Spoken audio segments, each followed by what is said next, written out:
മർക്കോസിന്റെ സുവിശേഷം 6-ാം അധ്യായം 39-ാം വാക്യം. പുൽത്തകടിയിൽ കൂട്ടമായിരിക്കാൻ അവൻ ജനങ്ങൾക്ക് നിർദ്ദേശം നൽകി.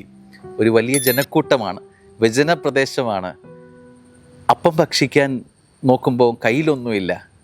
തൻ്റെ കയ്യിലുണ്ട്, എന്തുണ്ട് എന്ന് കർത്താവ് ചോദിക്കുന്നുണ്ട്.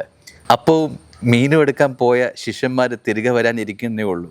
കർത്താവ് കൽപ്പിച്ചു പുൽത്തകടിയിൽ ഇരുന്നു കൊള്ളാൻ. ബുദ്ധിക്ക് നിരക്കാത്ത ചോദ്യമാണ് എന്ന് തോന്നാം. എന്ത് കണ്ടിട്ടാണ് കർത്താവ് അവരോട് ഇരുന്നോളാൻ പറഞ്ഞത്? ഭക്ഷിക്കാൻ ഇരുന്നിട്ട്, പന്തിക്ക് ഒരുങ്ങിയിരുന്നിട്ട് ഭക്ഷണം കിട്ടിയില്ലെങ്കിലോ എന്നുള്ള ചോദ്യമൊക്കെ ചിലപ്പോൾ നമുക്ക് തോന്നിയേക്കാം. സ്നേഹമുള്ളവരെ, പറഞ്ഞത് കർത്താവാണ്. അത് പറഞ്ഞത് കർത്താവാണ്.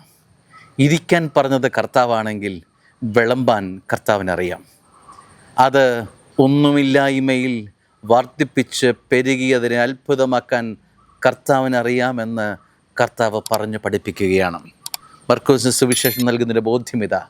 നിൻ്റെ ജീവിതം എത്ര നിരാശപ്പെട്ടതായിക്കൊള്ളട്ടെ, അതിനെ ഫലദായകമാക്കാൻ കർത്താവിന് കഴിയും. ഒന്നുമില്ലാത്ത വറ്റ് തീർന്നുപോയ ജീവിതമായിക്കൊള്ളട്ടെ, ആ കലത്തിലേക്ക് നിറക്കലമാക്കാൻ, ജീവിതത്തിന് നന്മ പകരാൻ കർത്താവിന് കഴിയുമെന്ന് കർത്താവ് ഓർമ്മിപ്പിക്കുകയാണ്.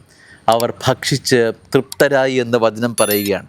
അതിനുശേഷം ബാക്കി വന്ന അപ്പക്കഷ്ണങ്ങൾ, മീനും 12 കുട്ട അപ്പവും നിറയെ അവർ ശേഖരിച്ചു എന്ന് പറയുന്നുണ്ട്.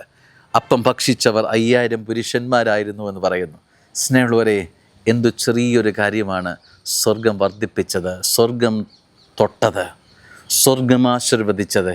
എങ്ങനെ വർദ്ധിക്കാതിരിക്കും? സ്വർഗം തൊട്ടതെങ്ങനെ മാറാതിരിക്കും?